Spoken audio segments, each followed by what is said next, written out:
بسم الله الرحمن الرحيم. الحمد لله رب العالمين. اللهم صل على محمد وعلى آل محمد كما صليت على إبراهيم وعلى آل إبراهيم وبارك على محمد وعلى آل محمد كما باركت على إبراهيم وعلى آل إبراهيم إنك حميد مجيد. أعوذ بالله السميع العليم من الشيطان الرجيم. بسم الله الرحمن الرحيم. جنات عدن يدخلونها ومن صلح من آبائهم وأزواجهم وذرياتهم والملائكة يدخلون عليهم من كل باب سلام عليكم بما صبرتم فنعم عقبى الدار. صدق الله العلي العظيم. പ്രിയപ്പെട്ട അധ്യക്ഷ സുഹൃത്ത് അബ്ദുൽ സാഹിബ് ജമാഅത്തെ ഇസ്ലാമി ഹാജിയാർ പള്ളി ഘടകം അമീർ, വേദിയിലുള്ള സോളിഡാരിറ്റി യൂത്ത് മൂവ്മെന്റ് പ്രസിഡന്റ്, ജില്ലാ president Abdul Basid, GIO vice president Naseeha, വേദിയിലെ സദസ്സിലെ ഇസ്ലാമിക പ്രസ്ഥാനത്തിന്റെ ഉത്തരവാദപ്പെട്ടവർ, കാരണവന്മാർ, പ്രിയമുള്ള സഹോദരി സഹോദരങ്ങളെ, പടച്ച തമ്പുരാൻ നമ്മെ അനുഗ്രഹിക്കുമാറാവട്ടെ.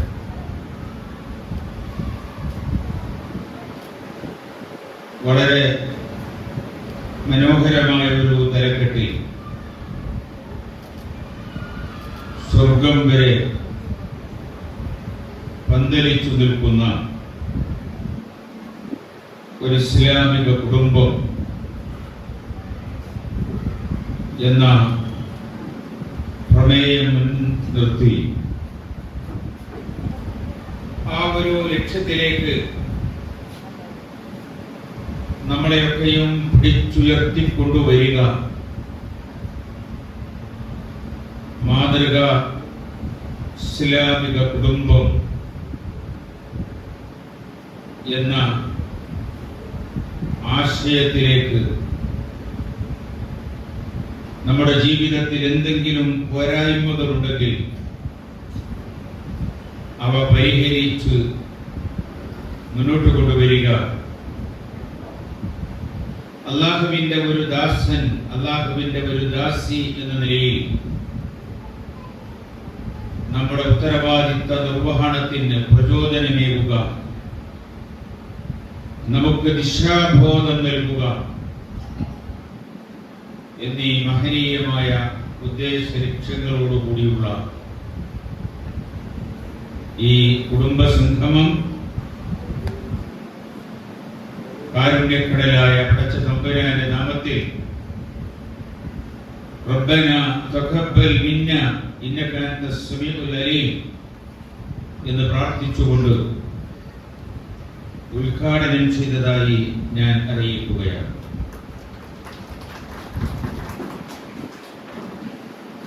ദുനിയാവിന്റെ പരിമിതമായ ഖുദ്സിൽ നിന്ന് വിശാലമായ ജന്നാത്തുൽ ഫിർദൗസ് വരെ നമുക്ക് ഒത്തുചേരാൻ സാധ്യമായി തീരണം. അതിനുള്ള കർമ്മഭൂമിയാണ് ദുനിയാവ്. ജന്നാത്തു അദിനിൻ യദ്ഖുലൂനഹ, പടച്ച തമ്പുരാൻ ഒരു സംശയത്തിനും ഇടം നൽകാതെ നമുക്ക് ഉറപ്പു തരുകയാണ്. മുഅ്മിനുകൾ മുഅ്മിനാത്തുകൾ ശാശ്വതമായ സ്വർഗീയ തോപ്പുകളിൽ പ്രവേശിക്കുക തന്നെ ചെയ്യും. ومن صلح من آبائهم وأزواجهم وذرياتهم സദവൃത്തരായ അവരുടെ മാതാപിതാക്കൾ, അവരുടെ ഇണതുണകൾ, അവരുടെ സന്തതികൾ എന്ന് പറയുമ്പോൾ മക്കള് മാത്രമല്ല, സന്താന പരമ്പര.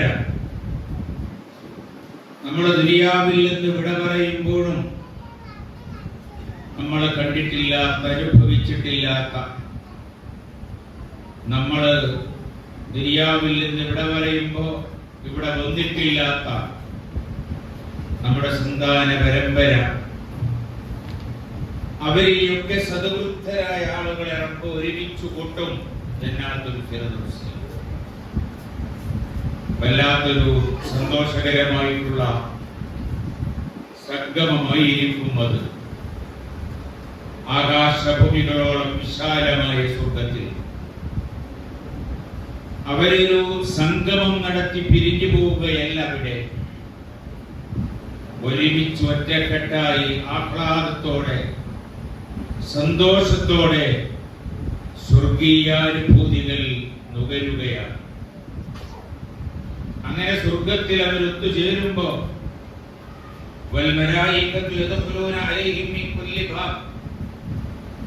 അവർക്ക് ഭാവുകങ്ങൾ നേർന്നുകൊണ്ട്, ആശംസകൾ അർപ്പിച്ചുകൊണ്ട്, ദുനിയാവിൽ റബ്ബിന്റെ ദീനിന്റെ മാർഗത്തിൽ അവർ സഹിച്ച ത്യാഗങ്ങളെ അനുസ്മരിപ്പിച്ചുകൊണ്ട് അല്ലാഹുവിന്റെ മലായികത്തുകൾ അവിടെ കടന്നു വരും.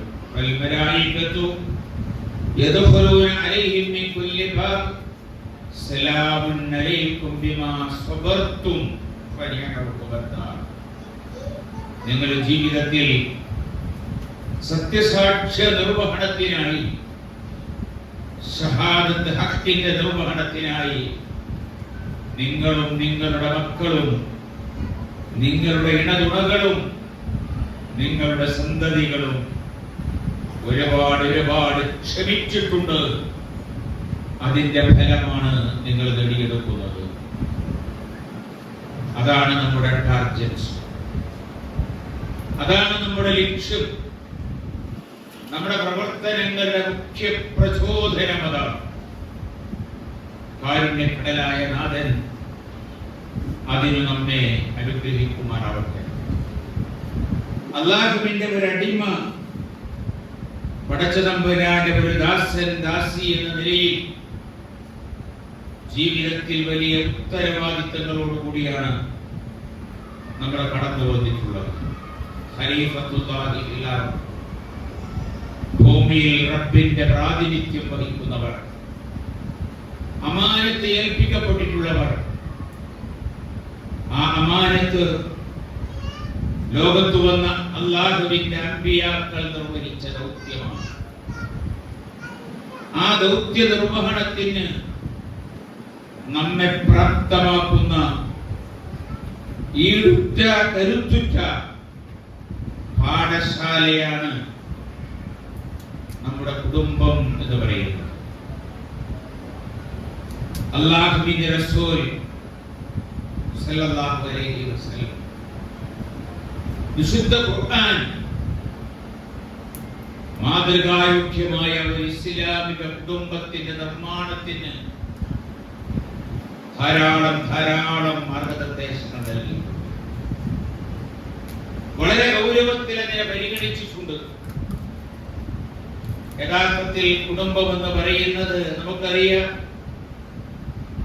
വ്യക്തിക്കും സമൂഹത്തിനും ഇടയിൽ നല്ല വ്യക്തികളെ സൃഷ്ടിക്കാൻ, നല്ല സമൂഹത്തെ സംഭാവന ചെയ്യാൻ കരുത്തുറ്റ ഉത്തരവാദിത്തങ്ങൾ നിർവഹിക്കുന്ന പാഠശാലയാണ് കുടുംബം. ആ അർത്ഥത്തിൽ നമ്മുടെ വീട് വളരണം, കൂടുതൽ കരുത്തുറ്റതായിട്ട് മാറണം. ഒരു വ്യക്തിക്ക് ദുനിയാവിൽ നിർവഹിക്കാനുള്ള ദൗത്യം വളരെ വിപുലമാണ്. അവൻ നിർവഹിക്കേണ്ട ദൗത്യത്തെപ്പറ്റി അവന്റെ ആദർശവാക്യം തന്നെ അവനോട് പറഞ്ഞുകൊണ്ടിരിക്കുന്നത് അത് ഷഹാദത്താണ്, സത്യത്തിന്റെ സാക്ഷ്യമാണ്. മനസാ വാചാ കർമ്മണ അശ്ഹദു അല്ലാ ഇലാഹ ഇല്ലല്ലാഹ് വ അശ്ഹദു അന്ന മുഹമ്മദൻ റസൂലുള്ളാഹ് എന്നതിനെ അവൻ പ്രതിനിധീകരിക്കണം. സ്വന്തം ജീവിതം സത്യത്തിന്റെ സാക്ഷിയായിരിക്കണം. അവന്റെ കുടുംബം സത്യസാക്ഷ്യ നിർവഹണം നിർവഹിച്ചുകൊണ്ടിരിക്കുന്ന കുടുംബമാകണം. ഭൂമിയിൽ പടച്ചതമ്പുരാൻ അടിമകൾക്ക് അല്ലാഹുവിന്റെ ദീൻ ആർക്കൊക്കെ അവകാശപ്പെട്ടതാണോ അവർക്കൊക്കെയും അവരിലേക്ക് ആ ദീനിനെ എത്തിച്ചു കൊടുക്കാനുള്ള തീവ്രമായ ശ്രമങ്ങളുടെ പേരുകൂടിയാണ് സത്യസാക്ഷ്യമെന്നത്. അംറും ബിൽ മഅറൂഫ് നഹിയും അനിൽ മുൻകറാണ് സത്യസാക്ഷ്യം എന്ന് പറയുന്നത്. സമൂഹത്തിൽ നന്മയുണ്ടാകണം, തിന്മയുടെ നിർമ്മാർജ്ജനം സാധ്യമായി തീരണം. അല്ലാഹുവിന്റെ ദീൻ അത് അത്യുന്നതങ്ങളിലാവണം. ലിതകൂന കലിമത്തുല്ലാഹിൽ ഉലിയ, അല്ലാഹുവിന്റെ കലിമത്ത് ഏറ്റവും ഉയരങ്ങളിലാവാനുള്ള പ്രവർത്തനങ്ങൾക്ക് കൂടി സത്യസാക്ഷ്യ നിർവഹണത്തിന്റെ ഭാഗമാണ്. അവയൊക്കെ ചേരുമ്പോഴാണ് ഒരാൾ ഷഹാദത്തിനെ നെഞ്ചോട് ചേർത്തവനും ജീവിതത്തിൽ അതിന്റെ സാക്ഷിയുമായി തീരുന്നത്. അതിന് കരുത്തു കിട്ടണം വീടിൽ നിന്ന്. കേവല കുടുംബജീവിതത്തിന്റെ രസകരങ്ങൾ അല്ല കുടുംബജീവിതം. റബ്ബി ഹബ്ലി മിനസ് സ്വാലിഹീൻ എന്ന് പ്രാർത്ഥിക്കുന്ന ഇബ്രാഹിം അലൈഹിസ്സലാത്തു വസ്സലാമിയുടെ മില്ലത്ത് പിൻപറ്റാൻ കൽപ്പിക്കപ്പെട്ടവരാണ് നമ്മൾ. തന്റെ വാർദ്ധക്യത്തിൽ താൻ അത്യധ്വാനം ചെയ്ത് കഠിനാധ്വാനം ചെയ്ത് ജീവിതയാത്രയുടെ സായാഹ്നത്തിൽ നാളെ ഈ ചുമതല ഏറ്റെടുക്കാൻ അല്ലാഹുവേ എനിക്ക് പിൻഗാമി വേണം. ഞാൻ ഒരുമിച്ച് കൂട്ടിയിട്ടുള്ള എന്റെ സമ്പത്ത് ആ സമ്പത്തിന്റെ അനന്തരാവകാശിയെ തിരയുകയല്ല, മറിച്ച് തന്റെ ആദർശത്തിന്റെ അതിന്റെ ശക്തിയായി സമൂഹത്തിൽ അതിന്റെ തുടർച്ചയുണ്ടാകാനുള്ള പിൻഗാമിയത്തെ തിരയുകയാണ്. ലുഖ്മാനുൽ ഹകീം മകന് നൽകുന്ന വസിയ്യത്തുണ്ട്. വിശുദ്ധ ഖുർആൻ വളരെ മനോഹരമായി ആ വസിയ്യത്തുകൾ അവതരിപ്പിച്ചിട്ടുണ്ട്. യാ ബുനയ്യ അഖിമിസ് സ്വലാത്ത് വഅ്മുർ ബിൽ മഅറൂഫ് വൻഹ അനിൽ മുൻകർ വസ്ബിർ അലാ മാ അസ്വാബക ഇന്ന ദാലിക മിൻ അസ്മിൽ ഉമൂർ. മോനെ നീ നമസ്കരിക്കണം, പടച്ചതമ്പുരാനോടുള്ള കടപ്പാടുകൾ നീ നിർവഹിക്കണം. അവിടെ തീരുന്നതല്ല, ആ നമസ്കാരം നിനക്ക് കരുത്തേകുന്നത്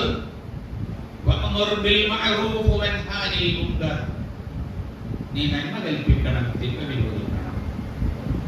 സത്യസാക്ഷ്യ നിർവഹണം നീ നടത്തിയിരിക്കണം. ആ വഴി അല്പം ദുർഘടമാണ്. പലതരം പ്രതിസന്ധികൾ അവിടെ കടന്നു വരും, വെല്ലുവിളികളെ നീ അഭിമുഖീകരിക്കേണ്ടി വരും.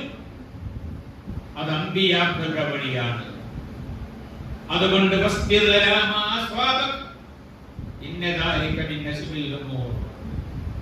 വളരെ സ്ഥിരചിത്തമായ മനസ്സോടെയും ഉറച്ച പാദങ്ങളുടെയും അസന്തുലിതമായ നീക്കങ്ങൾക്ക് കാരണമാവാത്ത വിധം പക്വമായും നീ അല്ലാഹുവിന്റെ ദീനിന്റെ മാർഗത്തിൽ മുന്നോട്ട് പോകണമെന്ന് മകൻ ഉപദേശം നൽകുന്ന ഉപ്പയാകണം, ഉമ്മയാകണം നമ്മുടെ വീടകങ്ങൾ. അവിടെ നിന്ന് ആ പാഠങ്ങളെ ലഭിക്കണം. നമ്മള് എന്തിനാണ് മക്കൾ എന്ന ചോദ്യത്തിൽ ആദ്യത്തെ നമ്മുടെ ഉത്തരം റബ്ബി ഹബ്ലി മിനസ് സ്വാലിഹീൻ. അവർ സാലിഹീങ്ങളാകണം, സദ്വൃത്തരാകണം, നന്മയുടെ വാഹകരാകണം, അല്ലാഹുവിന്റെ ദീനിന്റെ സാക്ഷികളാകണം, ആദർശത്തിന്റെ വക്താക്കളാകണം. നമ്മുടെ കുടുംബം ആ അർത്ഥത്തിൽ കൂടുതൽ കരുത്തുറ്റതാകാൻ ഈ ഒത്തുചേരൽ നമുക്ക് പ്രചോദനമാകണം. ദീനിന് ഒരുപാട് ദൗത്യങ്ങൾ നിർവഹിക്കാൻ വർത്തമാനകാലം ഒട്ടേറെ ചുമതലകൾ നമ്മോട് ആവശ്യപ്പെടുന്നുണ്ട്. ഇസ്ലാം ഭീതി എന്ന് പറഞ്ഞാൽ മുസ്ലിമീങ്ങളെ പേടിക്കണം, ഇസ്ലാമിനെ പേടിക്കണം. ഇസ്ലാം ഭീകരമാണ്, അത് തീവ്രമാണ്, അത് മാനവരാശിക്ക് റഹ്മത്താണെന്ന് പഠിപ്പിക്കാൻ പ്രായോഗിക മാതൃകകൾ ധാരാളം നമുക്ക് ആവശ്യമുള്ളവരെ കാലത്താണ്. നമ്മൾ അറിയുന്നു, ഭരണകൂടത്തിന്റെ ഒത്താശയോടുകൂടി ഭരണകൂടത്തിന്റെ തന്നെ ഉത്തരവാദപ്പെട്ടവരെ MLA വിളിച്ചു പറയുന്നു. എല്ലാ സ്വകാര്യങ്ങളും രഹസ്യങ്ങളും തുറന്നു കാട്ടപ്പെടുന്നു. മലപ്പുറം ജില്ലയിൽ കേസ് വരിപ്പിക്കാൻ ഇതൊരു കച്ചറ പിടിച്ച ജില്ലയാണ്. ഇത് കുഴപ്പക്കാരുടെ പ്രദേശമാണ്. ഇത് തീവ്രതയുടെയും ഭീകരതയുടെയും വിറ്റീയമാണ്. ഇത് വർഗീയതയുടെയും വിഭാഗീയതയുടെയും ഇടമാണിത്. കുറ്റവാളികളുടെ പറുദീസയാണ് എന്ന് വരുത്തി തീർക്കാൻ ബോധപൂർവം അധികാരികൾ, അതിന്റെ പോലീസ്, അതിന്റെ ഉത്തരവാദപ്പെട്ടവർ ശ്രമിക്കുന്നു എന്ന പകൽ വെളിച്ചം പോലെ ഇവിടെ വന്നിരിക്കുകയാണ്. നിങ്ങളെ തെറ്റിദ്ധരിപ്പിക്കാൻ, നിങ്ങളെ ഇരുട്ടത്തു നിർത്താൻ തീവ്രമായ ശ്രമം. ഇസ്ലാം പെണ്ണിനെ ബന്ദിയാക്കിയിരിക്കുന്നു, അവരുടെ സ്വാതന്ത്ര്യങ്ങൾ നിഷേധിക്കുന്നു. അവരുടെ ഹിജാബോ മനുഷ്യാവകാശ ലംഘനങ്ങളുടെ അതിന്റെ അടയാളമാണ്, അതിന്റെ ചിഹ്നമാണത്. അതിനാൽ സ്വാതന്ത്ര്യം എന്ന് പറയുന്നത് അവളെ തുറന്നുവിടലാണ്. സർവതന്ത്ര സ്വാതന്ത്ര്യത്തിന്റെ വിഹായസിൽ പറക്കുന്ന അതിന്റെ ഏറ്റവും സുന്ദരമായ രൂപമാണ് ഞങ്ങളെന്ന് പ്രഖ്യാപിച്ചവർ. ആ നാട്യങ്ങളോടുകൂടി സമൂഹത്തിൽ ഇറങ്ങി നടന്നിരുന്നവർ, നമ്മുടെ സിനിമാ നടിമാർ, അവര് പ്രേമ കമ്മീഷൻ റിപ്പോർട്ട് വന്നപ്പോ അവര് വിളിച്ചു പറയുകയാണ്, ഞങ്ങൾ ചൂഷണം ചെയ്യപ്പെടുകയാണ്. സ്വാതന്ത്ര്യം എന്നത് ഞങ്ങളുടെ തലയിൽ ചാർത്തിയ കുരിശാണ്, ഞങ്ങളുടെ അവകാശ നിഷേധങ്ങൾക്കുള്ള വഴിയാണ്, ഞങ്ങളെ ചൂഷണം ചെയ്യാനുള്ള കഴുകന്മാരുടെ ആസൂത്രിതമായ ഗൂഢപദ്ധതിയുടെ ഭാഗമാണ് ഈ പറയുന്ന സ്വാതന്ത്ര്യം. ഞങ്ങൾ സ്വാതന്ത്ര്യത്തിന്റെ വിഹായസിലല്ല, കിടപ്പറകളിൽ പോലും ഞങ്ങൾക്ക് സമാധാനമില്ലാത്ത, സുരക്ഷയില്ലാത്ത ഒരു ലോകത്താണെന്ന് അവര് തന്നെ വിളിച്ചു പറയുമ്പോ ഇസ്ലാമേറെ പ്രസക്തമായി തീരുന്ന വർത്തമാനകാലം. എന്താണ് ഇസ്ലാം? മാനവ സമൂഹത്തിന്റെ കാരുണ്യത്തിന് വേണ്ടി എന്തൊക്കെയാണ് അതിന്റെ മാർഗനിർദ്ദേശങ്ങൾ? എങ്ങനെയാണ് അത് വഴികാട്ടുന്നത്? സ്ത്രീകൾക്ക് ഉന്നതമായ പദവി എന്ന് പറയുന്നത് ഏതർത്ഥത്തിലാണ് അത് നേടിയെടുത്തത്? കുഴിച്ചു മൂടപ്പെട്ട പെൺകൊടി മുതൽ അവിടെ നിന്നങ്ങോട്ട് ഇസ്ലാമിക ചരിത്രത്തിന്റെ അധ്യായങ്ങളിൽ എങ്ങനെ സഹോദരിമാർ നിറഞ്ഞു നിന്നു? അവർ ലോകത്തിന്റെ ദിശാബോധം നൽകി. വൈജ്ഞാനിക വിപ്ലവങ്ങളിൽ അവരെങ്ങനെ പങ്കാളികളായി? അതിന്റെ മാതൃക വർത്തമാനകാലത്തിന് ഏറെ ആവശ്യമുണ്ട്.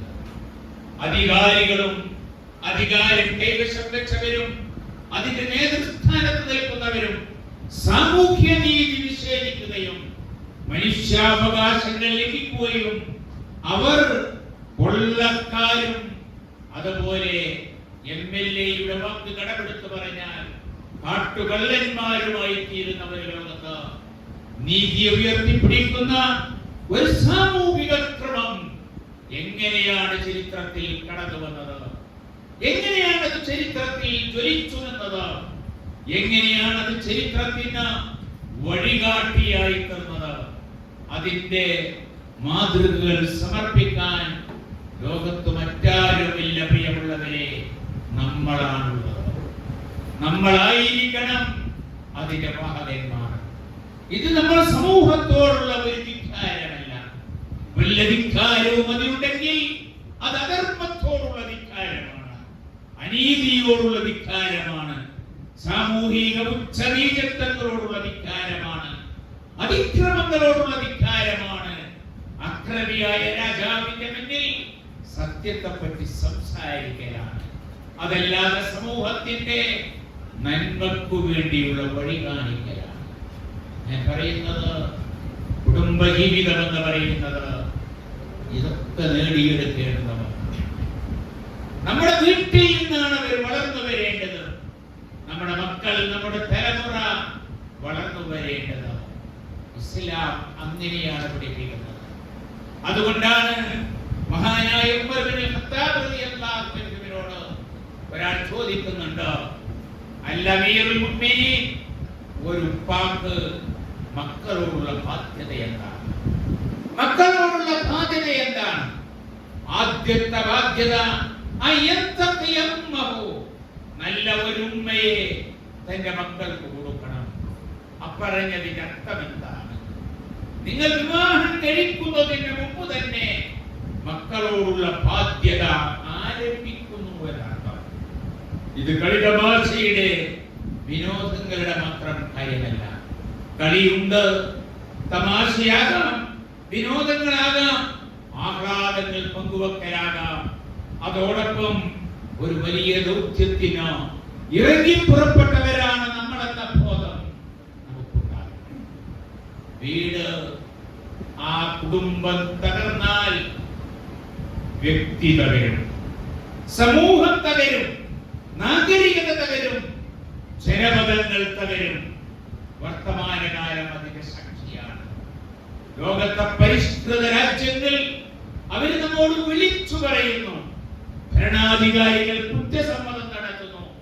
ഞങ്ങൾക്ക് സംഭവിച്ച ഏറ്റവും വലിയ തെറ്റ്, ഞങ്ങൾക്കിന്ന് ഉമ്മയില്ല, ഞങ്ങൾക്കിന്ന് അച്ഛനില്ല, ഞങ്ങൾക്കിന്ന് മക്കളില്ല, ഞങ്ങൾക്കിന്ന് കൂട്ടുകുടുംബങ്ങളില്ല. നിങ്ങൾ അറിയണം, വ്യവസായിക വിപ്ലവത്തിന്റെയും അതുപോലെ തന്നെ സാമ്പത്തിക മോഹങ്ങളുടെയും വ്യവസായവൽക്കരണത്തിന്റെയും ഭാഗമായിട്ട് എല്ലാം സമ്പാദിക്കാനുള്ള വഴിയാണ്, എല്ലാം സമ്പാദിക്കാനുള്ള വഴി. വ്യഭിചാരം വരെ ബിസിനസ്സായി മാറി. അങ്ങനെയാണല്ലോ. നിങ്ങൾ പണം ഉണ്ടാക്കാൻ നോക്കൂ എന്നതായി വീടുകൾ വരെ അതിനുവേണ്ടി ഉപയോഗപ്പെടുത്തലാണ് പുരോഗമനപരമായിട്ടുള്ളത് എന്നിടത്ത്. ഒരു കുടുംബത്തിൽ നിന്ന്, വീട്ടിൽ നിന്ന് എന്തൊക്കെയാണ് നമ്മൾ നേടുന്നത്? എന്തെല്ലാം സംരക്ഷണങ്ങളാണത് നമുക്ക് ഒരുക്കി തരുന്നത്? ഒരു കുഞ്ഞ് കരയാനല്ലാതെ മറ്റൊന്നിനും അറിയാത്ത ആ സമയത്ത് പ്രസവിച്ചു വരുമ്പോ അവരെ സ്വീകരിക്കാൻ ആരൊക്കെയുണ്ട്? മാതാപിതാക്കളുണ്ട്, വല്യമ്മമാരുണ്ട്, കൂട്ടുകുടുംബങ്ങളുണ്ട്. എന്തെല്ലാം ആരവങ്ങളോടുകൂടിയാണ് ആ കുഞ്ഞ് കരഞ്ഞുകൊണ്ട് ദുനിയാവിലേക്ക് കടന്നു വരുന്നത്. അവിടെ നിന്ന് അങ്ങോട്ട് അവന്റെ ശൈശവം, അവന്റെ ബാല്യം, അവന്റെ യൗവനം, അങ്ങനെ തുടങ്ങി ഏറ്റവും ഒടുവിൽ അവന്റെ വാർദ്ധക്യം. ഇവിടെയൊക്കെ വലിയ വലിയ ഉത്തരവാദിത്തങ്ങൾ, വലിയ വലിയ സേവനങ്ങൾ നമുക്ക് ലഭിച്ചുകൊണ്ടിരിക്കുന്ന കേന്ദ്രമാണ്, സ്ഥാപനമാണ് കുടുംബം എന്ന് പറയുന്നത്. കുഞ്ഞിനാവശ്യമായിട്ടുള്ള സ്നേഹം, ബാല്യത്തിന്, കൗമാരത്തിന് ആവശ്യമായിട്ടുള്ള സ്നേഹം പരിചരണം ഒരാളിൽ നിന്നും ശമ്പളം പറ്റാതെ, ഒരാളിൽ നിന്നും കൂലി വാങ്ങാതെ നിർവഹിക്കപ്പെടുന്ന ഒരു സ്ഥാപനം. വല്ലിപ്പയിൽ നിന്നോ വല്ലിമ്മയിൽ നിന്നോ ഉമ്മയിൽ നിന്നോ ഉപ്പയിൽ നിന്നോ ഈ കുഞ്ഞുമക്കൾക്ക് ലഭിക്കുന്ന പരിചരണവും സ്നേഹവും ഉണ്ടല്ലോ, അതിൽ കൂലി നിർണയിച്ചാൽ, അതിൽ ശമ്പളം നിർണയിച്ചാൽ എത്രയായിരിക്കും? പുതിയ നാഗരികത അതിനെ കച്ചവടച്ചരക്കാക്കി. അവിടെയാണ് ബേബി കെയർ സെന്ററുകൾ ഉണ്ടായത്. യൗവനം പുതിയൊരു കുടുംബത്തിന്റെ യൂണിറ്റ് രൂപവൽക്കരിക്കപ്പെടുന്ന കാലം. നമ്മുടെ മക്കൾ പുതിയാപ്പിളയും പുതുവണ്ണുമായി തീരുന്ന കാലം. അത് പുതിയ ഒരു യൂണിറ്റിന്റെ, കുടുംബ യൂണിറ്റിന്റെ ഉദ്ഘാടനമാണ് ഒരു നിക്കാഹ് എന്ന് പറയുമ്പോൾ. ആ നിക്കാഹിനെ മാതാപിതാക്കൾ, കൂട്ടുകുടുംബങ്ങൾ എത്രത്തോളം സൗകര്യങ്ങളാണ് യഥാർത്ഥത്തിൽ ഒരു കുടുംബത്തിൽ ഒരുക്കി കൊടുക്കുന്നത്. അത് വേണ്ടെന്ന് വെക്കുന്ന നാഗരികതയുണ്ട്. കുടുംബമാണ് പ്രശ്നമെന്ന് പറയുന്നവരുണ്ട്. അതുകൊണ്ട് അതിനെ തകർത്തിയാൽ വ്യഭിചാരം വിശ്വസ്വൽക്കരിക്കാനാകും. വാർദ്ധക്യം ഏറെ. എന്താണ് വാർദ്ധക്യത്തിന് വേണ്ടത്? വല്ലിപ്പക്ക് എന്തു വേണം? വല്ലിമ്മക്ക് എന്തു വേണം? വല്ലിപ്പാക്ക് വേണ്ടത് പരിഗണനയാണ്. വീട്ടിൽ പരിഗണനയുണ്ടാകണം. സ്നേഹമാണ്. വീട്ടിൽ സ്നേഹം കിട്ടണം. ആരിൽ നിന്ന് കിട്ടണം? മക്കളിൽ നിന്നോ, മരുമക്കളിൽ നിന്ന്, പേരമക്കളിൽ നിന്നോ, കുടുംബത്തിൽ നിന്ന് അവർക്ക് അത് ലഭ്യമായി തീരണം. ചിലപ്പോ അവര് വാർദ്ധക്യത്തിൽ കൂടുതൽ അങ്ങോട്ട് മുന്നോട്ട് പോകുമ്പോ കൊച്ചു കുട്ടികളെ പോലെയാവും. നമ്മുടെ 1.5 വയസ്സായ പേരക്കുട്ടിയും 94 വയസ്സായ വല്ലിപ്പയും ഉപ്പയും തമ്മിൽ വ്യത്യാസം ഉണ്ടാവുകയില്ല. വല്ല വ്യത്യാസവും ഉണ്ട് എങ്കിൽ 3 വയസ്സായ പേരക്കുട്ടിക്ക് ലഭ്യമായി തീരുന്ന ഓമനത്വമുണ്ടല്ലോ, അവൻ കാണിച്ചു കൂട്ടുന്ന കുസൃതികൾക്ക് കുടുംബത്തിൽ ലഭിക്കുന്ന അംഗീകാരമുണ്ടല്ലോ. നിങ്ങൾ നിങ്ങളുടെ പേരക്കുട്ടിയെ ഓമനിച്ച് ആണിച്ച് മേലോട്ട് ഉയർത്തുമ്പോ നിങ്ങളുടെ വായിലേക്ക് മുത്രമൊഴിച്ചാൽ നിങ്ങൾക്കതൊരു അവന്റെ ഒരു കുസൃതിയാണ്. എവിടെയും ഉദ്ധരിക്കപ്പെടുന്ന അവന്റെ ഒരു വികൃതിയാണ്. അവന്റെ ഒരു നിങ്ങളേറെ ആവേശഭരിതമാക്കുന്ന ഒരു സംഭവമാണ്. വാർദ്ധക്യത്തിലെത്തുമ്പോ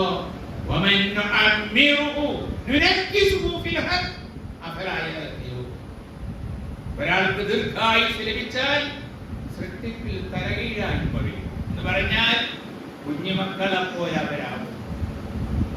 അസ്വാസ്ഥ്യങ്ങൾ ഉണ്ടാക്കും, വികൃതികൾ കാണിക്കും. എന്താ വല്ലിപ്പ ഇങ്ങനെ? എന്താണ് വല്ലിമ്മ ഇങ്ങനെ? എന്ത് ബുദ്ധിമുട്ടായി പോയല്ലോ. പറയരുത് നിങ്ങൾ. വഖദാ റബ്ബുക അല്ലാ തഅബുദു ഇല്ലാ ഇയ്യാഹു വബിൽ വാലിദൈനി ഇഹ്സാന ഇമ്മാ യബ്ലുഗന്ന ഇൻദകൽ കിബറ അഹദുഹുമാ ഔ കിലാഹുമാ ഫലാ തഖുൽ ലഹുമാ ഉഫ്ഫിൻ. മനസ്സിന്റെ ഉള്ളിൽ വെറുപ്പ് തോന്നരുത് എന്ന്. അവരോട് എല്ലായ്പ്പോഴും നിന്റെ നിലപാട് വബിൽ വാലിദൈനി ഇഹ്സാന. ഇഹ്സാന എന്ന പ്രയോഗത്തിന് വലിയൊരു അർത്ഥമുണ്ട്. അതൊരു മസ്ദരിയായ ധാതുവിനെയാണ് പ്രയോഗിച്ചിരിക്കുന്നത്.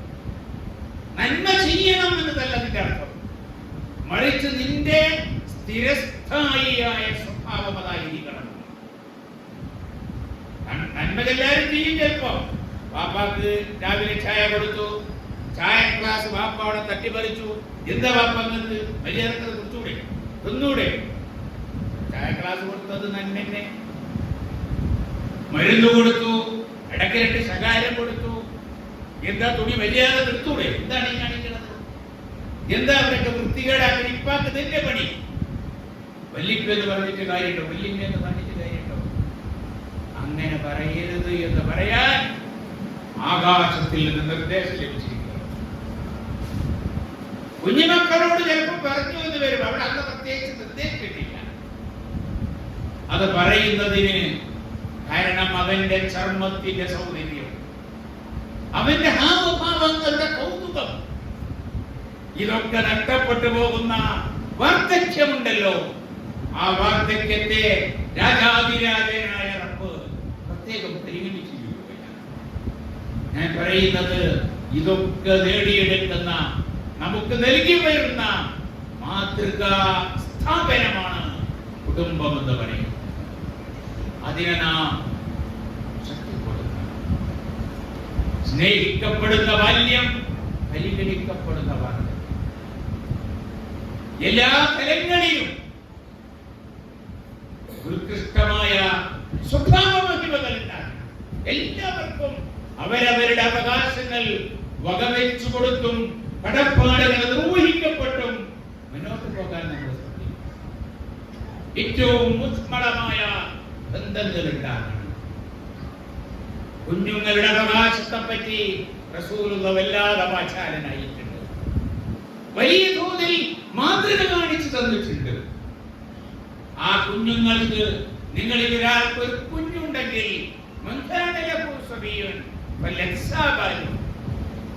ആർക്കെങ്കിലും ഒരു കുഞ്ഞുണ്ടെങ്കിൽ നിങ്ങൾ അവന് വേണ്ടി കുഞ്ഞാവുക. ഒരു വല്യപ്പ പേരക്കുട്ടിയുടെ മുന്നിൽ ആനയായി കിടന്നു കൊടുക്കുന്നുവെങ്കിൽ അത് പുണ്യകർമ്മമാണ് എന്നാണ് പറഞ്ഞിട്ടോ. മുട്ടിന് വേദന ഉണ്ടെങ്കിൽ വേണ്ടട്ട, ആനയായ പിന്നെ നീക്കാൻ പറ്റൂല. അല്ലാഹുവിന്റെ റസൂൽ നമസ്കാരത്തിൽ ഇമാമത്ത് നിൽക്കുമ്പോ പേരമക്കൾ വന്ന് തോളിൽ തൂങ്ങും. അവിടെ നിന്ന് അവരെ ബലം പ്രയോഗിച്ച് ഇറക്കി വെക്കാതെ റസൂലുള്ള ദീർഘകാലിലേക്ക് പോകുന്നത് ഞങ്ങൾ കാണാറുണ്ടായിരുന്നു. മനോഹരമായിട്ട് ധാരാളമായിട്ട് ഖുർആൻ പാരായണം ചെയ്ത് നിസ്കരിക്കാൻ ഞാൻ വരുമ്പോഴുമ്പോ സഹോദരിമാർ നമസ്കരിക്കുന്ന ഭാഗത്ത് നിന്ന് കുഞ്ഞുങ്ങളുടെ കരച്ചിൽ കേൾക്കുമ്പോ ഞാൻ നമസ്കാരം ചുരുക്കുമായി. ഇതൊക്കെ സുന്നത്താണ്, പുണ്യകർമ്മങ്ങളാണ്. അവർക്ക് വേണ്ടി നമ്മൾ അവരാവുക എന്ന് പഠിക്കുകയാണ്. വർത്തമാനകാലത്ത് വളരെ വളരെ ആവശ്യമാണ് എന്നല്ല, നമ്മുടെ കുഞ്ഞുങ്ങളുടെ, മക്കളുടെ, കുട്ടികളുടെ, യുവാക്കളുടെ ഏറ്റവും അടുത്ത കൂട്ടുകാരും കൂട്ടുകാരികളും ഞാൻ പറയാം മാതാപിതാക്കളാവണം. നമ്മളോട് പറയാൻ പറ്റാത്ത ഒരു രഹസ്യം അവർക്കുണ്ടാകും. ഇപ്പൊ കുടുംബങ്ങളിലേക്ക് ലിബറൽ ചിന്താഗതികൾ കടന്നു വരുന്ന കാലമാണ്. വിദ്യാഭ്യാസ മേഖലയാണെങ്കിലും സാംസ്കാരിക മേഖലയാണെങ്കിലും ഇസ്ലാം പരിഗണിക്കുന്ന സദാചാര മൂല്യങ്ങളെ വലിച്ചെറിയുന്ന ഒരു കാലഘട്ടമാണ്. അതിനെതിരായി നിൽക്കുന്ന ഒരു കാലഘട്ടമാണ്. കുട്ടികളിൽ ഇസ്ലാമിക സംസ്കാരത്തിനോ വിരുദ്ധമായിട്ടുള്ള ശീലങ്ങൾ പുറമേ നിന്ന് അതിശക്തമായി അടിച്ചേൽപ്പിക്കപ്പെടുന്ന കാര്യമാണ്. സ്ത്രീ പുരുഷ ഇടകലരുകളിൽ ഇപ്പോ പ്രണയം, അത് ഇസ്ലാമിൽ യഥാർത്ഥത്തിൽ ഒരാൾ കല്യാണം കഴിക്കാൻ തീരുമാനിച്ചാൽ അയാൾക്ക് പെണ്ണ് കാണാം, അവൾക്ക് ആണ് കാണാം. 10 കൊല്ലം കഴിഞ്ഞിട്ട് ഞാൻ കല്യാണം കഴിക്കാൻ സാധ്യതയുണ്ട് എന്ന ഒരു കണക്ക് കൂട്ടലിൽ ഒരു പെണ്ണിന്റെ പിന്നാലെ നടക്കുന്നത്, ഒരാണിന്റെ പുറകെ കൂടി നടക്കുന്നത് ശറഈന്റെ അടിസ്ഥാനത്തിൽ ഹറാമായ കാര്യമാണ്, വ്യഭിചാരമാണ്, ചെയ്യാൻ പാടില്ലാത്ത കുറ്റമാണ്. കല്യാണം കഴിക്കാൻ തീരുമാനിച്ചോ, ആണാകട്ടെ പെണ്ണാകട്ടെ, നിങ്ങൾക്ക് നിങ്ങളുടെ ഇണയെ തിരഞ്ഞെടുക്കാൻ, കാണാൻ നിങ്ങൾക്ക് തൃപ്തിപ്പെട്ടെങ്കിൽ സ്വീകരിക്കാനുള്ള അവകാശമുണ്ട്. അത് 1 കാണാം, 2 കാണാം, 3 കാണാം, ഒക്കെ ആവാം. അത് ഹറാമല്ല. +2 പഠിക്കണ കാലം മുതൽ ബന്ധം എന്തുകൊണ്ടാ പറ്റുന്നത്? ആ ഒരു ബോധം, അല്ലാഹ് എന്ന ബോധം പ്രിയമുള്ളവരെ നമ്മുടെ വീട്ടിലുണ്ടാകണം, നമ്മുടെ കുട്ടികളിൽ ഉണ്ടാകണം, കുടുംബത്തിൽ ഉണ്ടാകണം, പരലോകത്തെ കുറിച്ചുള്ള ചിന്ത ഉണ്ടാകണം. എന്റെ ജീവിതത്തിന്റെ യഥാർത്ഥ ലക്ഷ്യം എന്താണെന്ന ബോധം ഉണ്ടാകണം. വമ്പിച്ച മഹാപണ്ഡിതന്മാരാവുക എന്നതല്ല തഖ്വയുടെ അർത്ഥം. വീട്ടിൽ കിടന്നുറങ്ങുമ്പോ മോളോട് വെള്ളം ചേർക്കാൻ പറയുന്ന പാൽക്കാരി പെൺകുട്ടിയുടെ കഥ ചരിത്രം നമുക്കറിയാം. ഇസ്ലാമിക നാഗരികതയിൽ പാൽക്കാരി പെൺകുട്ടി ഒന്നു മാത്രമല്ല പ്രിയമുള്ളവരെ, അത് ആ സംസ്കാരത്തിന്റെ നാഗരികതയുടെ സവിശേഷതയായിരുന്നു. ആ പാൽക്കാരി പെൺകുട്ടി ഉമ്മ വെള്ളം ചേർക്കാൻ പറയുമ്പോ പറ്റില്ല. ഉമ്മർ വിലക്കിയത് നിങ്ങൾക്ക് അറിയില്ലേ?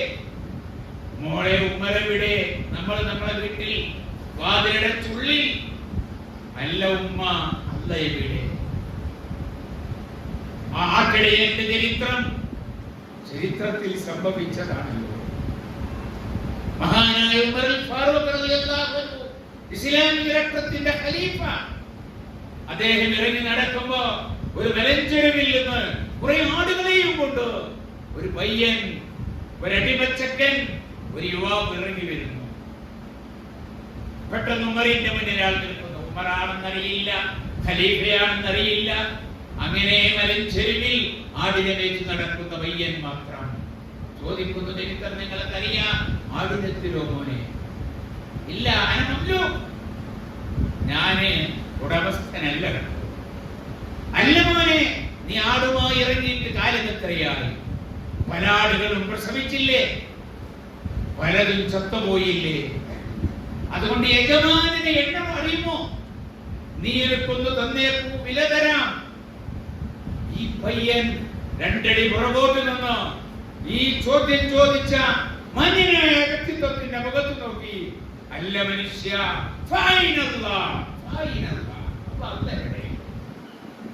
മഹാനായ ഉമർ അദ്ദേഹത്തിന്റെ കണ്ണിൽ നിന്ന് കണ്ണുനീരൊഴുകുകയാണ്. എന്നിട്ട് ആ മോന്റെ കൈ പിടിച്ച് ഉടമസ്ഥൻ എടുത്തു വന്നിട്ട് വില കൊടുത്ത അടിമയെ മോചിപ്പിക്കുകയാണ്. എന്നിട്ട് പറയുന്ന ഒരു വാചകമുണ്ടോ, ഇന്ന് മോനെ നീ എന്ന നിന്റെ ചോദ്യമുണ്ടല്ലോ, ആ ചോദ്യം ഇന്ന് നിന്നെ അടിമത്തത്തിന്റെ ചങ്ങലകളിൽ നിന്നോ മോചിപ്പിച്ചുവെങ്കിൽ ഞാൻ പ്രതീക്ഷിക്കുന്നു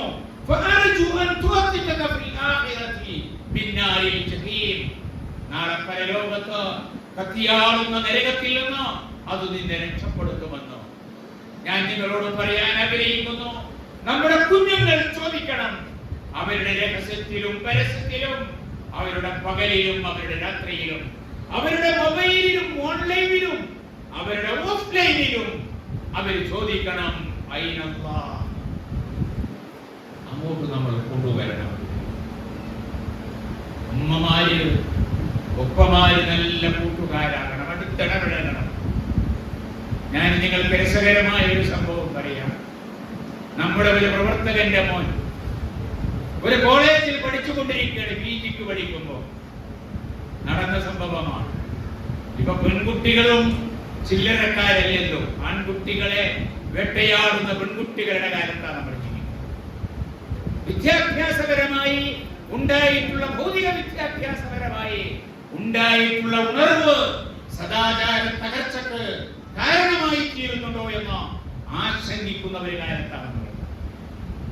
ഈ പയ്യന് പെൺകുട്ടികള് പ്രണയലേഖനങ്ങൾ കൊടുക്കാറുണ്ട്. ഇവനിത് വാങ്ങിക്കൊണ്ടുപോയി.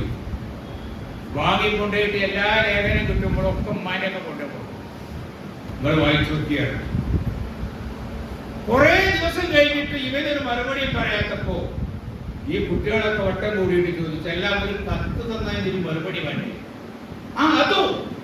അത് നിങ്ങൾക്ക് യഥാർത്ഥത്തിൽ മറുപടി അയക്കാൻ അർഹതപ്പെട്ട ആളെ ഞാൻ ഏൽപ്പിച്ചിട്ടുണ്ട്. അതാരെ ഏൽപ്പിച്ചത്? എന്റെ ഉമ്മാനെ. ഉമ്മ അത് വായിച്ചിട്ട് നിങ്ങളെ കൂട്ടത്തിൽ നിന്ന് ആരെയാണോ സെലക്ട് ചെയ്യുന്നതെന്നുള്ള വിവരം നിശ്ചയം ഇന്നും ഉണ്ട് ഇത്തരം മക്കൾ എന്നാണ് ഞാൻ പറയുന്നത്. എങ്ങനെയാ ഉമ്മ അങ്ങനെ ഒരു മോനെ നേടിയെടുക്കുന്നു എന്ന് ചോദിച്ചാൽ, ആ ഉമ്മയും മകനും തമ്മിലുള്ള ഊഷ്മളമായ ബന്ധം. എനിക്ക് അല്ലാഹുവും അവന്റെ റസൂലും കഴിഞ്ഞാൽ എനിക്ക് ഭൂമിയിൽ ഏറ്റവും പ്രിയപ്പെട്ടവരാണ് എന്റെ ഉമ്മയും ഉപ്പയും എന്ന് മക്കൾക്ക് തോന്നണമെങ്കിൽ അങ്ങനെ നമ്മൾ അവരെ അതിനുള്ള സാഹചര്യം കൊടുക്കണം. മക്കൾ കയറി വരുമ്പോ അവർക്ക് സലാം കൊടുക്കാൻ, അവർക്ക് ഷെയ്ക്ക് കൊടുക്കാൻ, അവരുടെ നെറ്റിത്തടത്തിൽ ഉമ്മ കൊടുക്കാൻ മാതാപിതാക്കളായ നമുക്ക് പറ്റണം. അവർക്ക് ഇങ്ങോട്ടും പറ്റണം. അവിടെ നമ്മൾ അവരുടെ കാര്യങ്ങളിലെ സൂക്ഷ്മ ശ്രദ്ധയുള്ളവരായി തീരണം. അതേപോലെ അവരടക്കി വാഴുന്നവരാകരുത്. അവർക്ക് ലൈൻ കാണിക്കുക മാത്രം, അവരുടെ സഹായികളായി തീരുക മാത്രം.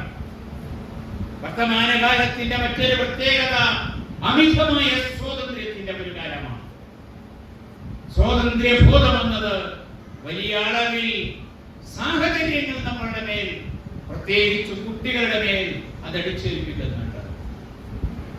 ടീച്ചർ അമ്പത്ത് നോക്കി പറയും, എനിക്കറിയാൻ കേട്ടോ മറ്റേ നമ്പർ, ആ നമ്പറിൽ ഞാൻ വിളിച്ചു പറയും. മുമ്പെന്തെങ്കിലും കുട്ടികൾ അങ്ങനെ പറയാറുണ്ടായി. എനിക്ക് സമൂഹത്തിലുള്ള എന്റെ സ്ഥാനവും എനിക്ക് കിട്ടേണ്ടുന്ന അവകാശത്തെ പറ്റിയും എന്റെ അധികാരത്തിന്റെ ഘനത്തെ പറ്റിയും ഒക്കെ എനിക്കറിയാം. അതുകൊണ്ട് നിങ്ങൾ മര്യാദക്ക് നിന്നുകൊള്ളണമെന്നോ അധ്യാപികമാരോട് ശിഷ്യന്മാർ പറയുന്ന ഒരു കാലമാണ്. മാതാപിതാക്കളോട് പറയുന്ന കാര്യം എന്ന് വെച്ച് നമ്മുടെ കുട്ടികളെ അസത്യത്തിന്റെ പാതയിലേക്ക് തിരിച്ചുവിടാൻ പറ്റും. അവരെ ധർമ്മവിരുദ്ധരായിട്ട് ജീവിക്കുന്നവരാക്കി മാറ്റാൻ പറ്റും. അപ്പൊ നമ്മുടെ വീടുകളെ ഞാൻ പറയുന്നു, അതിലൊക്കെ പ്രവാചകന്റെ സുന്നത്ത് വളരെ വളരെ കൂടുതൽ. നമ്മുടെ KT അബ്രഹീം സാഹിബ്, നമ്മുടെ KT അബ്രഹീം സാഹിബ് മടക്കവും പറയാറുണ്ടായിരുന്നു. ഒരിക്കൽ അദ്ദേഹം പറഞ്ഞ്, ഒരു ഉപ്പ അദ്ദേഹത്തോട് പറയണം, എന്റെ മക്കൾക്ക് എന്നെ വലിയ ബഹുമാനം, എന്നെ വലിയ ആദരവാണ്, എന്നെ വലിയ പേടിയാണ്. അൽഹംദുലില്ലാഹ്, ആ കാര്യത്തിൽ ഞാൻ വളരെ സംതൃപ്തനാണ്. അപ്പൊ എങ്ങനെയാണ് പേടി? എന്റെ മക്കൾ എന്നോട് നേരിട്ടൊരു കാര്യവും പറയും, ഉമ്മാനെ പോസ്റ്റ്മാനാക്കല, ഗൾഫാനോട് പറയും, ഗൾഫാനോട് പറയും, ഗൾഫാനോട് പറയും. ഇപ്പത്തെ കാലത്ത് അങ്ങനെ തുപ്പമാരുണ്ടാകൂല എന്ന് ഞാൻ പറയുന്നില്ല. കുറച്ചൊക്കെ ഉപ്പാനോട് പറയും. അപ്പോ പിന്നെ ഞാന് റോഡിന്റെ ഒരു സൈഡിലൂടെ നടന്നു വരികയാണെങ്കിൽ എന്റെ മക്കൾ അപ്പുറത്തെ സൈഡിൽ കൂടെ പോകുള്ളൂ, നേരിട്ട് വരില്ല. ഞാനെങ്ങാനും വീടിന്റെ സ്വിച്ച് ഔട്ടിൽ ഇരിക്കുന്നുണ്ട് എങ്കിൽ മുന്നിലൂടെ അവർ കയറില്ല, പുറകിലൂടെ കയറും. അൽഹംദുലില്ലാഹ്, എന്റെ കുട്ടികൾ നല്ല കുട്ടികളാണ്. അപ്പൊ KT പറയാണ്, ഞാൻ അദ്ദേഹത്തോട് പറഞ്ഞു, അതിന് സിറ്റ് ഔട്ടിൽ നിങ്ങൾ തന്നെ ഇരിക്കണം എന്നില്ല, കടിക്കണ ഒരു നായ ഇരുന്നാലും മതി, അപ്പന്നെ വേണമെന്നില്ല. ഞാൻ അടുത്തൊരു സമയത്ത് നമ്മുടെ ദീനി കുടുംബത്തിൽ നമ്മളോടൊക്കെ വളരെ ബന്ധമുള്ള ഒരു വീട്ടില് വാപ്പയും മോനും മരിപ്പിച്ച പ്രശ്നം. വാപ്പയും ബിസിനസ്സുകാരനായിരുന്നു, മോനും ബിസിനസ്സുകാരൻ. മോന് ആധുനിക കാലഘട്ടത്തിന്റെ ബിസിനസ്സാണ്, പുതിയ സ്ട്രാറ്റജികളുടെ കാലത്താണ് മോനുള്ളത്. വാപ്പ പഴയ കച്ചവടക്കാരൻ. അപ്പൊ മോന് വാപ്പാനോട് വേണ്ടത്ര ആലോചനകളില്ല. വാപ്പ കച്ചവടം തുടങ്ങി വെച്ച് അപ്പൊ വാപ്പ കുറച്ച് പുറകോട്ട് നിന്ന് മകനെ ഏൽപ്പിച്ചു കൊടുത്തതാണ്. അപ്പൊ വാപ്പാനോട് ആലോചന പോരാ, ചർച്ചയില്ല, ശരിയാണ്, വേണ്ടതല്ലേ.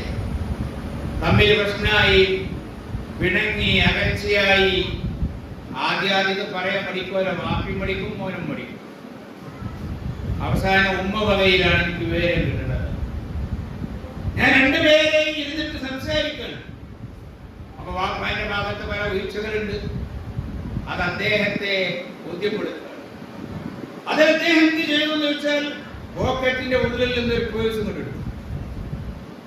പേഴ്സിനെടുത്തിട്ട് അദ്ദേഹം അത് തുറന്നിട്ട് അതിന്റെ സൈഡിൽ ചെറിയ കുട്ടിന്റെ ഫോട്ടോ ഉണ്ട്, 3 വയസ്സായി. എന്നിട്ട് പറഞ്ഞു, നിങ്ങൾ അറിയോ, ഇത് ഓന്റെ ഫോട്ടോ ആണ്. ഈ ഫോട്ടോ എടുത്തിട്ട് ഉമ്മ വെക്കാത്ത ഒരു ദിവസവും എനിക്കില്ല. അത്രയും അവരോട് സ്നേഹമാണ് അവരുടെ വാപ്പ കഴിയുക. അപ്പൊ എനിക്കും അത് വലിയ പൊതികേടായി. മോനെ വിളിച്ചിട്ട് ഞാൻ പറഞ്ഞു, എനിക്ക് എന്റെ വാപ്പാനെ വിളിച്ചിട്ടില്ല, എന്റെ വാപ്പാനെ പൈസ നോക്കിക്കണം, അതിൽ എന്റെ ഫോട്ടോ ആണ്, അതെടുത്തിട്ടാണ് ഇപ്പൊ എല്ലാ ദിവസവും ഉമ്മ വെക്കുന്നത്. അതിൽ ഇവര് തിരിഞ്ഞിട്ട് പറയണു, MI സാഹിബേ അതന്നെയാണ് പ്രശ്നം. ഞാനിവിടെ ഉപ്പാന്റെ മുമ്പ് ഇവിടെ വടക്ക് തെക്ക് കേക്ക് വടക്കായി ഇങ്ങനെ നടക്കുക. അപ്പൊ ഇപ്പൊ എടുത്തിട്ട് ഫോട്ടോ എടുത്ത് ഉമ്മ കൊടുക്കുക. എനിക്കൊരു ഉമ്മ തന്നൂടെ? എനിക്കൊരു ഉമ്മ തന്നാൽ കേസന്നെ തീർന്നില്ലേ? ഞങ്ങൾ തമ്മിൽ വല്ല പ്രശ്നവും പിന്നെ ഉണ്ടോ? ഞാൻ കയറി വന്ന് സലാം പറഞ്ഞാൽ ഇപ്പൊ മുണ്ടാതെ പറഞ്ഞേക്കും. സലാം കേട്ടോ കേട്ടില്ലേ, വടക്കയോ വടക്കിയോ ഒന്നും എനിക്കറിയില്ല. എനിക്കൊരു സൈക്കേറ്റ് തന്നൂടെ? അത് തന്നാൽ അതോടുകൂടി തീർന്നു. ഞാൻ പറഞ്ഞു പോയിരുന്നത് അല്ലാഹുവിന്റെ റസൂലിന്റെ സുന്നത്തിലേക്ക് നമ്മൾ നടക്കണം. റസൂൽ എങ്ങനെയാണ് കാര്യങ്ങളെ കൈകാര്യം ചെയ്തത്? മക്കളെ എങ്ങനെയാണ് റസൂൽ വളർത്തിയത്? ഞാൻ പറയുന്നത്, ഇന്ന് നിങ്ങൾ പഠിക്കുന്ന ഏതു തന്ത്രത്തിന്റെ അപ്പുറത്ത് മഹനീയമായ മാതൃകകളും ഉത്കൃഷ്ടമായ ഗുണങ്ങളും ഉൾക്കൊള്ളുന്നതാണ് റസൂൽ. മക്കളെ വളർത്തി കാണിച്ചു തന്നത് റസൂൽ സല്ലല്ലാഹു അലൈഹി വസല്ലം പ്രിയപ്പെട്ട മകൾ ഫാത്തിമയുടെ വീട്ടിലേക്ക് റളിയല്ലാഹു അൻഹ പോവാ.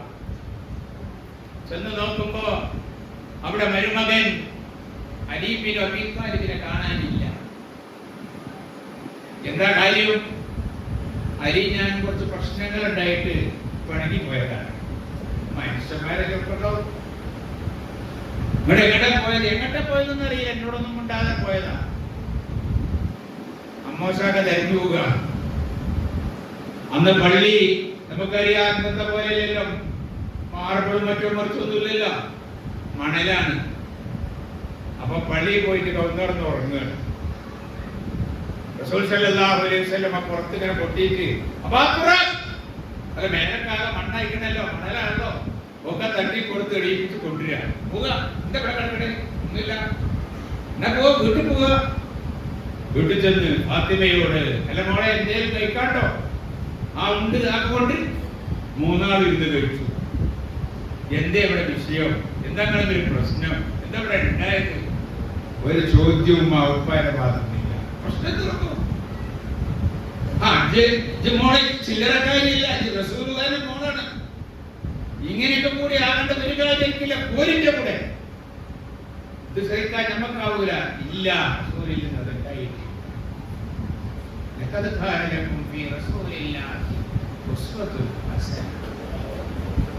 ഞാൻ പറയുന്നത് നമ്മുടെ പാഠിക്കണം.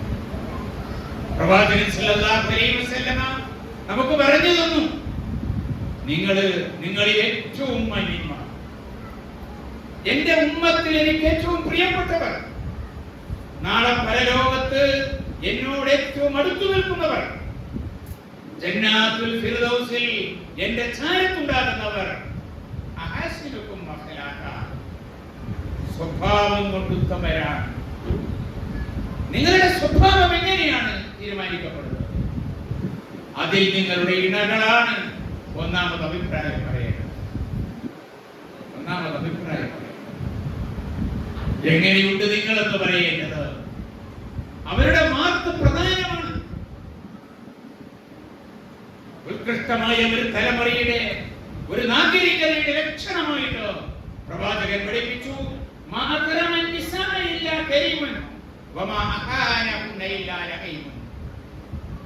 സ്ത്രീകളെ ആദരിക്കുക, അവരെ പരിഗണിക്കുക, അത് മാന്യന്മാരുടെ ലക്ഷണമാണ്. അവരെ അപമാനിക്കൽ അത് നീചന്മാരുടെ അടയാളമാണ്. ഉയർന്ന നാഗരികതയുടെയും സംസ്കാരത്തിന്റെയും അടയാളം സ്ത്രീകൾ പരിഗണിക്കപ്പെടുന്നു, ആദരിക്കപ്പെടുന്നു എന്നതാണ് എന്ന് പ്രവാചകൻ സല്ലല്ലാഹു അലൈഹി വസല്ലം പഠിപ്പിക്കുകയാണ്. ഇസ്ലാമിക ഉമ്മത്തിന്റെ സവിശേഷതയായിരുന്നു. നമ്മളോട് പറഞ്ഞു, നിങ്ങൾ മനുഷ്യന്മാരാണ്, പലതരം അഭിപ്രായങ്ങളും കാഴ്ചപ്പാടുകളും ഉണ്ടാകും. നിങ്ങൾക്കിടയിൽ അഭിപ്രായ വ്യത്യാസം വന്നാൽ നിങ്ങളുടെ മക്കളുടെയും നിങ്ങളുടെ പേരമക്കളുടെയും സാന്നിധ്യത്തിൽ നിങ്ങൾ തമ്മിൽ വാക്കേറ്റം ഉണ്ടാകരുത്. ഉപ്പയെ വില കുറച്ച് കാണുന്ന ഉമ്മയോ ഉമ്മയെ വില കുറച്ച് കാണുന്ന ഉപ്പയോ ഉണ്ടാകരുത്. അതൊക്കെ ഉണ്ടായാൽ അവരും അങ്ങനെയാണ് വളരുക. നമ്മൾ മാതാപിതാക്കൾ, നമ്മൾ ഇടതുണകൾ, ഭാര്യ ഭർത്താക്കന്മാർ, അവർ പങ്കുവെക്കുന്ന സ്നേഹം എല്ലാവർക്കും കാണാവുന്ന സ്നേഹം കിട്ടും. ആ സ്നേഹം നമ്മുടെ മക്കൾ കണ്ടു വളരണം. ഞാൻ പറയാ, എത്ര പ്രായമായാലും എത്ര പ്രായമായാലും നിങ്ങൾ കിടപ്പറകളിൽ വേറിട്ട് കിടക്കും. നമ്മ കടന്നാല് ഒന്നിച്ചു കടന്നാലും വേറിട്ട് കിടന്നാലും കിടക്കന്നല്ലേ? അങ്ങനെയല്ല. കാരണം അത് തലമുറക്കൊരു വിദ്യാഭ്യാസം കൊടുക്കുന്നുണ്ട്, തലമുറക്കൊരു അറിവ് കൊടുക്കുന്നുണ്ട്. നമ്മുടെ കുഞ്ഞുങ്ങൾ അവരുടെ ഇടതുറകളുമായിട്ട് സ്നേഹത്തിലും സൗഹാർദ്ദത്തിലും ആഹ്ലാദത്തിലും കഴിയുന്നതിൽ വലിയ പങ്ക് നമ്മുടെ ജീവിതത്തിലുണ്ട്. നിങ്ങൾ നിങ്ങളുടെ ഇണയുടെ വായിലേക്ക് ഒരു ഉരുള അത് വെച്ചു കൊടുക്കുന്നത് പുണ്യകർമ്മമാണെന്ന് പഠിപ്പിക്കുന്ന പ്രവാചകൻ അത് സ്വകാര്യമായി ചെയ്യേണ്ട ഏർപ്പാടെന്നല്ല പഠിപ്പിച്ചത്. മക്കളും മരുമക്കളും പേരക്കുട്ടികളും ഒക്കെ കണ്ടോട്ടെ, ഒരു കുഴപ്പവും അതിലില്ല. അത് അവരിൽ ശക്തിയായിട്ടുള്ള സ്വാധീനം ഉണ്ടാകും. പരസ്പരം പരിഗണിക്കുകയും പരസ്പരം സ്നേഹിക്കുകയും പരസ്പരം ആദരിക്കുകയും ബഹുമാനിക്കുകയും ചെയ്യുന്ന കുടുംബം അത് വളരെ വളരെ പ്രധാനമാണ്. ഞാൻ ഒട്ടേറെ കുടുംബ പ്രശ്നങ്ങളിൽ വിഷയങ്ങളിലൊക്കെ ഇടപെടാറുണ്ട്. ഞാൻ ആദ്യമായിട്ട് ചോദിക്കാറുള്ള ചോദ്യങ്ങളിൽ ഒന്നാണ് അവിടുത്തെ മാതാപിതാക്കൾ എങ്ങനെയാണ്, അവരിൽ നിന്ന് കുട്ടികൾക്ക് ലഭ്യമായിട്ടുള്ള പാഠം എന്താണ് എന്നത്. അത് വളരെ വളരെ പ്രധാനമാണ്. നമുക്ക് വേണ്ടത് സ്വർഗത്തിലേക്ക് വലിച്ചു കടാൻ പ്രാപ്തമാകുന്ന കുടുംബമാണ് എങ്കിൽ നമ്മളെ തന്നെ വിചാരണ നടത്തണം. കുടുംബ ബന്ധങ്ങൾ എന്നത് അർഷുമായി ബന്ധപ്പെട്ടിട്ടുള്ളതാണ്. ഭാര്യ ഭർത്താക്കന്മാരുമായി ബന്ധപ്പെട്ടത് മാത്രമല്ല, മാതാപിതാക്കളുമായി ബന്ധപ്പെട്ടത് മാത്രമല്ല, അടുത്ത കുടുംബങ്ങൾ, കുടുംബ ബന്ധങ്ങൾ മുറിക്കുന്നവൻ റസൂലുള്ളാഹി പഠിപ്പിച്ചു, അയാൾ മൻ വസലനി വസലഹുല്ലാഹ് വമൻ ഖതഅനി ഖതഅഹുല്ലാഹ്. റഹീം പറയുകയാണ്, ആരെങ്കിലും എന്നോടുള്ള ബന്ധം ചേർക്കുന്നുവെങ്കിൽ അവരോട് അല്ലാഹു ബന്ധം ചേർക്കും. ആരെങ്കിലും ബന്ധം മുറിക്കുകയാണെങ്കിൽ അല്ലാഹു അവരുമായിട്ടുള്ള ബന്ധത്തെ മുറിക്കും. കുടുംബ ബന്ധങ്ങളുടെ വിശാലമായ തലങ്ങൾ വരെ മനോഹരമായി പരിപാലിക്കുവാൻ നമ്മൾ നേതൃത്വം കൊടുക്കണം. നമ്മുടെ മക്കൾ, നമ്മുടെ തലമുറ അത് കാണണം. ഇവിടെ ഒരു കൂട്ടർ ശക്തിയായി പണിയെടുക്കുന്നുണ്ടെന്ന് നിങ്ങൾ അറിയണം. ഇത്തരം ബന്ധങ്ങളൊക്കെയും മുറിക്കാൻ ലഭിച്ചുകതർ മതി. ജീവിതം എന്നത് ആസ്വദിക്കാനുള്ളതാണ്, ആസ്വാദനത്തിനുള്ളത്. സ്ത്രീക്കും പുരുഷനും യുവാവിനും യുവതിക്കും എല്ലാവർക്കും ആസ്വദിക്കാനുള്ളതാണ്. അതിന് കുടുംബം എന്നത് ഒരു ബന്ധനമാണ്. അതുകൊണ്ട് ഒരുമിച്ചു എത്രയും കാര്യം ജീവിക്കാം. വ്യവസ്ഥകളോ നിയമങ്ങളോ അതിൽ വേണ്ടതല്ല. ഇത് മനോഹരമായി പൗരസ്ത്യ രാജ്യങ്ങളിൽ, നമ്മുടെ പോലുള്ള രാജ്യങ്ങളിൽ ഇത് പറയുമ്പോ ഇത് പയറ്റിത്തെളിഞ്ഞവർ ഇപ്പോൾ എവിടെ നിൽക്കുന്നു എന്ന് പരിശോധിക്കാനുള്ള മനസ്സ് പോലും ഇക്കൂട്ടർ കാണിക്കുന്നില്ല. അവിടെ നമ്മൾ ശക്തിയായിട്ടുള്ള പ്രതിരോധ കവചം തീർക്കേണ്ടതുണ്ട്. നമ്മുടെ വിദ്യാഭ്യാസത്തിൽ യഥാർത്ഥത്തിൽ അത് കൊണ്ടുപോകുന്നത് സദാചാര വിരുദ്ധമായ ഒരു രീതിയിലേക്കാണ്. എല്ലാവരും ബഹളം വെക്കുമ്പോ തൽക്കാലം അത് പൊത്തിമടക്കുക മാത്രമാണ് ചെയ്യുന്നത്. സ്ത്രീ പുരുഷ ബന്ധങ്ങളിൽ സദാചാര മൂല്യങ്ങൾ പരിഗണിക്കപ്പെടേണ്ടതില്ല എന്നതാണ് അവർ ഉയർത്തിപ്പിടിക്കുന്നത്. പുരോഗതിയുടെ അടയാളവും ലക്ഷണവുമായിട്ട് അവർ കൊണ്ടുനടക്കുന്നത്. യഥാർത്ഥത്തിൽ ഒരു സംസ്കാരവുമില്ലാത്ത ഒരു നാഗരികതയെ സൃഷ്ടിച്ചെടുക്കാനുള്ള പണിയൊക്കെയാണ് തിരക്ക് കൂട്ടുന്നത്. നമുക്ക് നിർവഹിക്കാനുള്ള ഡ്യൂട്ടിയിൽ വളരെ പ്രധാനമാണ് കുടുംബം എന്ന് പറയുന്നത്. ആ അർത്ഥത്തിൽ കുടുംബ ബന്ധങ്ങൾക്ക് സംരക്ഷണം നൽകാനും ശക്തിപ്പെടുത്താനും അതിലൂടെ നേടിയെടുക്കേണ്ടുന്ന മൂല്യങ്ങളെ കുറിച്ച് കൂടുതൽ ബോധമുള്ളവരായിട്ട് മാറാനും ഇതുപോലുള്ള സംഗമങ്ങൾ, ഒത്തുചേരലുകൾ നമുക്ക് ഉപകരിക്കേണ്ടതായിട്ടുണ്ട്. മുത്തഖീങ്ങളായിട്ടുള്ള ഒരു തലമുറയുടെ ശ്രദ്ധകൾ, മുത്തഖീങ്ങളായിട്ടുള്ള വ്യക്തികളും സമൂഹങ്ങളും കുടുംബങ്ങളും അധികാരികളും നായകന്മാരും നേതാക്കന്മാരുമുള്ള ഒരു തലമുറയുടെ ശ്രദ്ധകൾ വർത്തമാനകാലം ആ സംസ്കാരത്തെ തേടുന്ന ഒരു ചരിത്രഘട്ടത്തിലാണ്.